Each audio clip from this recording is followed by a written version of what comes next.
Today, we become legends. Alright boys, and we're back on the grind with some more alignment charts. This time we're going to be doing the starter items, a very interesting alignment chart. You know, being some of, if not the most powerful items in the game, often, you know, kind of build around items or the most powerful item in your build. These should be pretty interesting to place. Quick refresher for if you haven't seen my other alignment chart videos, I've done physical and magical damage so far, so you can check those out after this one if this is your first one you're watching. But these are a little bit different to your normal item ranking videos. They're more sort of aim to give you an understanding of the items, not necessarily how powerful they are in terms of like a tier list or whatever. And we have two axes here. On the x-axis, left to right, we have if you want the item more for the base form or if you want it more for one of the two upgrades. So this is kind of like a little bit of a different skew on early and late game that I've done with the previous alignment charts. Like generally, if you want the base form, it's a bit more early game focused, and if you want the upgrades, it's a bit more late game focused. And of course, if you're somewhere in the middle with that, you know, you like the base form and you like the upgrades. And then on the y-axis, top to bottom, we have if they're more damage focused starter items or they have a bit more utility stats on them, you know, defenses, healing, any of that kind of stuff. And again, if you're in the middle, it's a good balance of damage and utility. So yeah, with that said, let's just jump right in with Benevolence. So to me, I feel like Benevolence, you're looking a little bit more for the upgrades. The base form is okay, but I do feel like Sentinel's Gift and War Flag have better base forms than Benevolence. No real mana regen on this. There is mana regen, I think it has MP5, if I'm correct on that. But the, like, actual, like, health restore only restores health. So, you got a little bit less mana sustain than you would have with something like Sentinels or War Flag that restore health and mana on minion assists. And the upgrades for this are really good. You know, Compassion, that damage redirect, it's been good for a long time. Especially good on gods that don't necessarily need as much mana, so like your Moja, for example. And Heroism, just really solid. The base stats on it aren't amazing, but that passive effect that gives you a backline as a big health shield when they get hard CC'd, that's when you need the big health shield, so super good for late game for that reason. But the base form's okay, so we'll only skew it a little bit towards being an upgrade heavy item. And then in terms of damage utility, I mean, it's just down here. It literally has no damage on it as far as I know. It's just like a health restore for you and your ally on the base form, and then like health shields or damage redirect and stuff like that with a bit of health on the upgrade forms. Bluestone, so this one used to be really base form heavy, but recently in the year 10 update, they made Bluestone Brooch a lot better, and Redstone has always been quite a good upgrade, so it is going to skew a little bit more towards upgrade than it would have on my previous alignment charts, but the base form is still really good, and sometimes, especially on Hunters, you might even buy Bluestone and sell it late game for something else. And so I'll probably skew it ever so slightly towards the base form, but its upgrades are definitely really good now. There's no harm in upgrading this into Bluestone Brooch late game for like your Bluestone Warriors or even something like your Ulas or your Chirons. Definitely no problem doing that.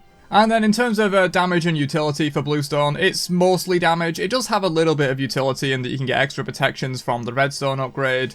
And it has some decent regen stats on it as well, but it is mostly damage focused. You're looking for that extra ability damage for wave clear in the early game and for like extra damage in team fights. Bumba's Dagger probably skews more base form as well. This is probably the best base form you can have in terms of the jungle starters for the early game. The health and mana restore on killing stuff just really helps you sustaining up better than Eye of the Jungle and Manikin Scepter do. But the upgrades aren't terrible either. You know, Bumba's Spear can give you some mad health regen late game from killing buffs and especially objectives. You can get like 1000 HP heals if you last hit Fire Giant or Gold Fury with this. And Bumba's Hammer is nice, you know, extra cooldown reduction for late game and stuff like that, but I feel like it does skew a bit more towards the base form here, so we'll drop it like around there.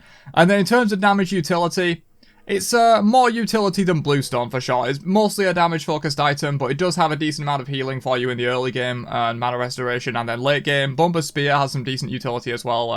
I think both forms actually come with cooldown reduction as well, so yeah, a little bit more utility than Bluestone for sure. We'll probably drop it somewhere around like here. In fact, we'll move these over slightly. I feel like these are some of the ones that you're looking at the base form a little bit more, so if we put Bumba's like there and Bluestone like there. Conduit Gem. So this is one that I feel like is pretty in the middle in terms of base form and upgrade. The base form is pretty good, you know, it gives you that extra bit of burst damage to help you clear waves early game. Good on gods that don't necessarily have great clear. Also pretty good on Guardian solos to help out you clear. You know, if you're against a warrior that's going Bluestone, Conduit Gem can kind of offset that effect and still give you like decent wave clear on your Guardian solos. And then in terms of the upgrades, it's also pretty decent. You know, the big burst damage on whatever the upgrade's called, I can't remember, the big burst damage one is pretty good. And then Gem of Focus, of course, has some decent utility with the movement speed and damage increase and stuff like that. But it is mostly damage focused, this item. There's a tiny bit of utility on on Gem of Focus, but other than that, it's basically just an entirely damage-focused item, so I'll put it around here. And then, yeah, I think just pretty much in the middle in terms of base form and upgrades. Maybe even slightly skewed towards base form, but I think that's pretty fair for Gem of Focus. Death's Toll, probably another relatively balanced one in terms of base form and upgrade. The base form's pretty nice, gives you that extra sustain in lane. The upgrades used to not be so great, but Death's Temper is like pretty damn good now. You know, a lot of people are going Death's Temper as like their main starter item upgrade for this. And then, of course, Death's Embrace got a little bit of a buff in the recent 10.3 patch, I believe, where you get cooldown reduction every time you hit a basic, so that's a lot better now for like basic attacking solo laners and stuff like that. So yeah, probably somewhere in the middle, maybe slightly skewed towards base form. And then in terms of damage utility, it's mostly damage, but it does have some decent utility, especially on Death's Embrace. Very good utility there with percent max health healing and the cooldown reduction as well. Death's Temper, less so, but the base form is also decent just for sustaining you in lane and stuff like that. So we'll drop Death's Toll somewhere around there. Eye of the Jungle is definitely something you're looking more for the upgrades, I think. This isn't a great starter item for early game jungle. Of course, it comes with health regen in terms of health and mana, like MP5 and HP5, but it's nowhere near as good as Bumba's for sustaining you in the early game, but the upgrades are really good. Seer of the Jungle doesn't really get used all that much, especially in lower level play when like those wards aren't really as impactful as they would be in higher level play, but Protector of the Jungle is and always has been an insanely good starter upgrade. Comes with 35% attack speed for the gods that want it. And even the gods that don't want it, it just helps you out with a little bit of extra damage in between your abilities and stuff like that. And that percentage power and protection increase in the jungle, a lot of late game team fights happen around Fire Giant and Gold Fury and stuff like that. So a lot of your big fights will be happening in the jungle unless you're base sieging. And so oftentimes you get that effect active for like the key fights, and that's really good. So we'll skew it much more towards the upgrade, I think. And then in terms of damage utility, it's pretty much like somewhere around here where I placed a lot of these other ones. Has a small amount of utility, you know, increased protections on one of the upgrades. And actually, to be fair, the other upgrade that allows you to destroy wards and the fact that the base form can ward camps for you, actually maybe it has a bit more utility than I was thinking initially. Probably somewhere around like there. Fighter's Mask. Let's just put this one all the way over here. The base form is terrible. You pretty much don't want the base form. You know, it increases the damage you take. You don't want that. You want to get this upgraded, and you want to get those stacks removed, so you can not be taking extra damage and be dealing extra damage.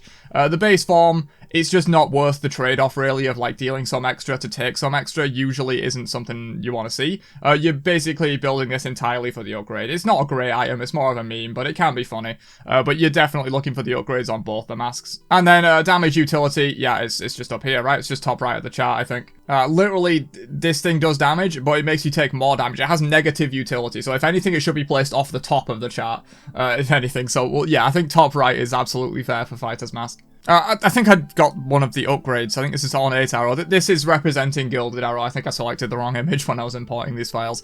So Gilded Arrow, pretty good in the early game, actually, in terms of base form. You know, the extra basic attack damage, super good, especially on, like, Soul and stuff like that. And extra farm is always nice for ADCs as well, getting that extra kill bounty on the marked minion. So definitely a bit of utility there as well. In terms of base form and upgrades, I feel like the upgrades did get quite a bit better in the recent patch where they buffed both the upgrade forms. More crit chance on the crit chance version, and more... Was it attack speed? Or no, 10% pen. Yeah, 10% pen on the other upgrade. So the upgrades definitely got a bit better. So I think this is probably pretty balanced in terms of base and form and upgrades now. It used to be a little bit more skewed towards the base form, but yeah, the upgrades definitely got better.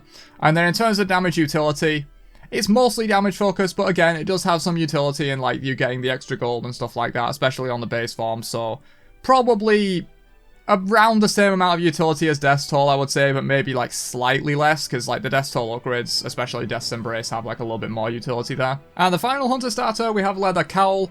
I feel like this one skews a little bit more towards the base form. The upgrades are pretty solid, but Leader's Cowl doesn't really see too much play, and Hunter's Cowl is the go-to, of course, giving you that extra attack speed, but I feel like this is much better for the base form, really. And then in terms of damage utility, it's probably actually around a similar level of the other Hunter starters, I would say, because it does have some utility in the lifesteal on the base form. Leader's Cowl can give like stats to your team, which is really nice. You can get movement speed as well from the other upgrade. Probably a little bit less utility than these other two, though, so probably somewhere around the same area as Bluestone Pendant, I would say. Maybe we should even move Bluestone up ever so slightly. Probably something like that. Final jungle starter, we have Manikin Scepter.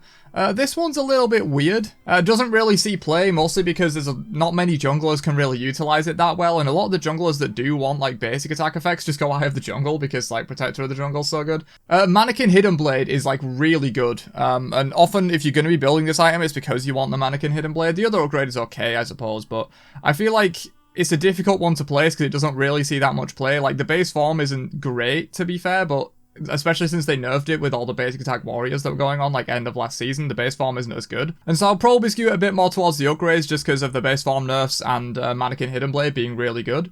And then in terms of damage utility, it's mostly damage. I mean, it gives you a little bit of healing in the early game and stuff like that, but it's basically just entirely damage focused other than that, so I'll drop it somewhere around there. And Lono's Mask just goes to the bottom right, like Ranga's Mask went to the top right. Basically, this item you're entirely looking for the upgrades. As I mentioned with Ranga's, the base form is pretty terrible. You're losing so much damage output just to get a little bit of damage reduction. It's usually not a trade in your favor. But when you can get the item upgraded and you can remove that damage reduction, the item is very much in your favor and it's really good. So you're definitely looking for the upgrade on this one. And then, of course, if it could be, it would be off the bottom right-hand side of the chart because you lose damage. So it's no damage whatsoever. It's purely a utility item for like supports that are mages, or maybe some assassins, usually mages though. Sands of Time, the go-to mid-starter for a long time now, probably at least over a year. Sands of Time has been the go-to. To be honest, the base form is okay, but it's actually not that great. I feel like you're mainly looking for the upgrades, or basically you're mainly looking for Pendulum. Alternate Timeline doesn't really see much play for good reason.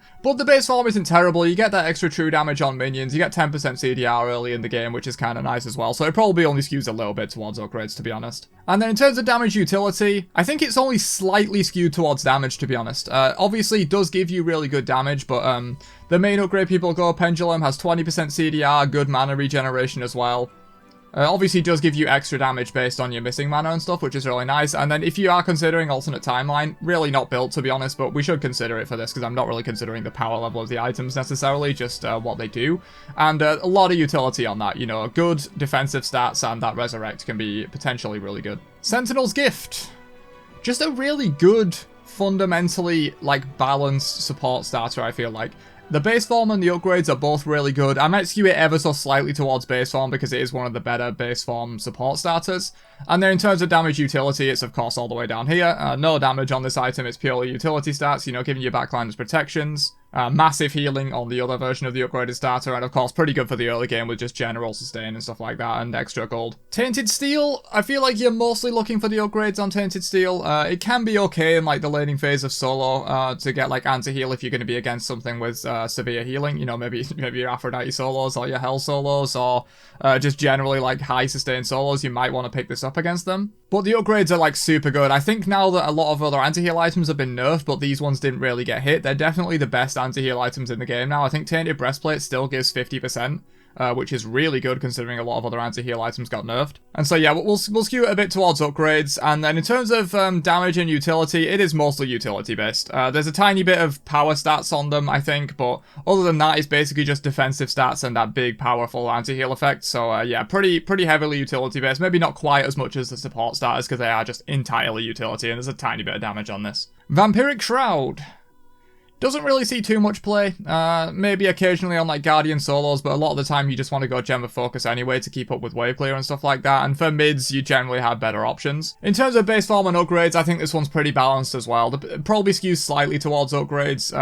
The Bloodsoaked Shroud, pretty good for like ability spammers, you know, maybe like Artio, even though Artio typically likes to just go gem into gem of focus. It's mainly because this item isn't great right now, but it would be a good fit for, you know, like your solo lane Artios, maybe your Cthulhu's and stuff like that. And then in terms of damage utility, it's mostly damage, but does have some decent utility as well. I think we'll maybe actually move Sands down to like basically on this line. It does have pretty good utility. And then we'll put Shroud somewhere around there, because it does provide pretty solid healing. Obviously, if you're going Sacrificial Shroud, you do still have some healing, but you're sacrificing health for damage, so that would move it up a little bit. But Bloodsoaked Shroud and the base version do have some decent utility in the health and mana restoration that they provide for you. War Flag, probably one of the most base form items we have.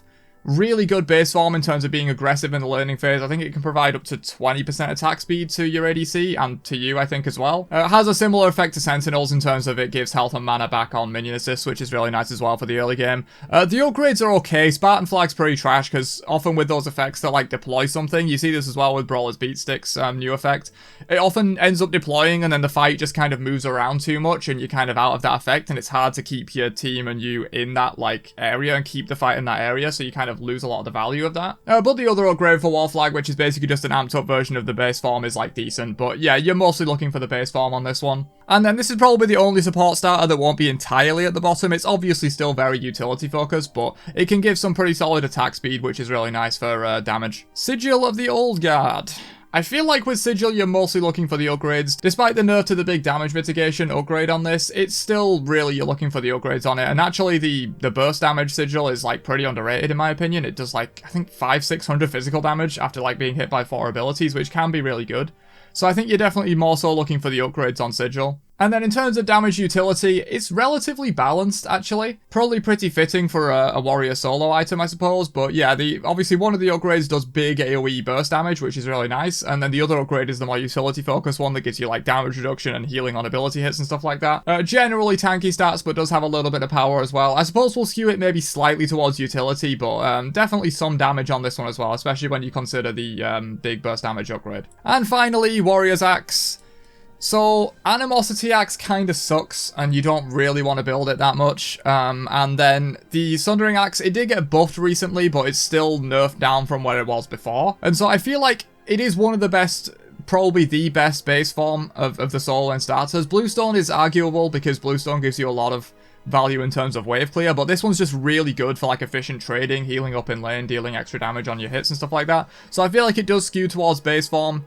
With the Sundering Axe buff, maybe it goes a little bit more towards the upgrades, but you're mostly looking at the base form for Warrior's Axe, I feel like. And then in terms of damage utility, it's probably somewhere in between Bluestone and Sigil, so probably somewhere around here. Because of course it does have some damage on the passive on the base form, and then Sundering Axe and Axe of Animosity both have like a side damage focus in terms of their passives. They both help you deal extra damage with those passives, but generally tanky stats, does have some solid utility, but skews more towards damage, especially for a solo starter. And yeah, that's the starter item alignment chart. A bit of a cluster around the middle in terms of damage, because obviously there's 3 damage classes and 2 tank classes, and even the warrior like starters do often have more damage than you would think. And then yeah, generally a bit of a skew towards upgrades as well, because with starters, you know, it's nice to have that extra like wave clear or extra damage or whatever you want from like your base form of the starter, but you're mostly looking for the upgrades. They're pretty much the most powerful items in the game once you get them upgraded. Of course, you can only have one of them. You choose it at the start of the game and stuff like that. So you're mainly looking for the upgrades on a lot of these, but some of them do have really solid base forms for helping out your early game wave clear, your early game damage, your early game sustain if you're a jungler, that kind of stuff. So yeah, hopefully this chart helps you understand a little bit more about starter items and when you should be building them, who you should be building them on, all that kind of stuff. And yeah, be sure to stay tuned for the final alignment chart that will be covering tank items and bruiser items. That'll be coming out pretty soon, so subscribe for that, and I will catch you guys in another one later on. Have a great day, and peace out, you nerds.